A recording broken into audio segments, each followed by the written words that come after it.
Hey everyone, Mr. MC here. This is Lap Guide for Circuit de Spa-Francorchamps with the Lexus RCF. Let's get this started. Bring yourself to the left and your first braking point is going to be the 100 meter board. Brake hard for a while here, quickly ease off of the brakes as you turn in. You want the car to quickly rotate around this turn and then carefully get under throttle here.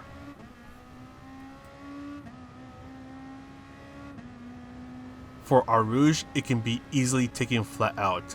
So take advantage of the curb on the left and turn in when that curb on the left ends. Don't hit the curb on the right too hard and take advantage of this curb on the left as well. Once again, you can easily take it flat out. You just want to make sure that you can go through it as smoothly as possible so you don't lose too much speed. Now for these next series of turns, you want to brake when the curb on the left starts, so you brake hard for a short moment, quickly ease off of the brakes as you turn in and do a lot of throttle control.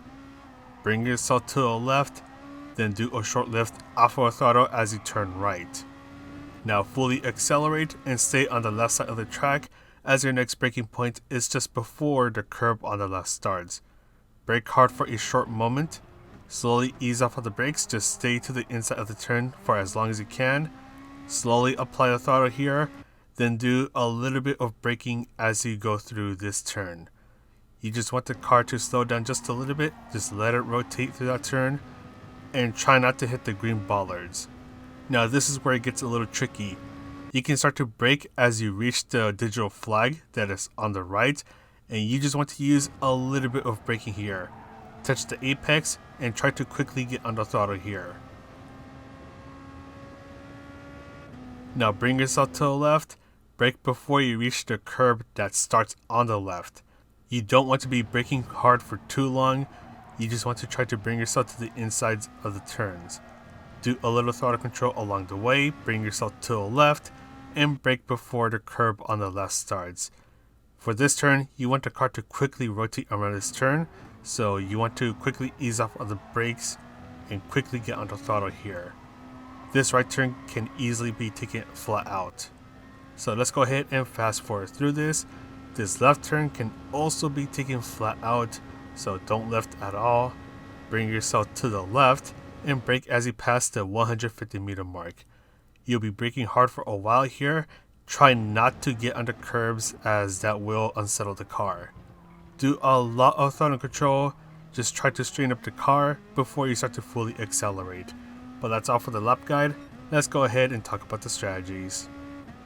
For this race, it is a grid start, so you want to bring the traction control to 1, and shortly after the race starts, or even shortly after you finish the first turn, you can then bring the traction control down to 0 or whatever value you normally have it set to.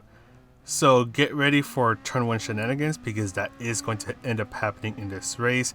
So as you see here, I end up getting a warm welcome to Spa by getting pushed off the track. But anyways, this race involves high downforce cars, it involves group 2 cars, so whenever you are behind someone, you want to be a little more careful about how you approach a turn. So as you see here, you can actually just take this flat out without a worry. But when you're going through the twistier bits of Spa, that is when the slipstream from the car ahead of you is going to end up making your car want to understeer a bit more. And this is because your car is not getting all the downforce it needs to go through that turn at its usual rate of speed. This will also cause the front tires to wear out a bit more, so just keep an eye on that. Don't forget that the slipstream gap is 3/4 of a second. And also, if you are going through a high-speed section and you're under someone's slipstream, please make sure that you brake earlier than usual, otherwise you will end up punting the car ahead of you. But anyways, in terms of the actual tire strategy, you're just going to go for a one stop. When you want to pit is all depending on how you are able to treat your tires and how often you are able to stay away from the dirty air. The harsher you treat your tires or the longer that you are in the dirty air, then you will have to pit a little earlier. You can pit as early as lap 5 or as late as lap 6, and this is considering switching from the racing medium to the hard tires.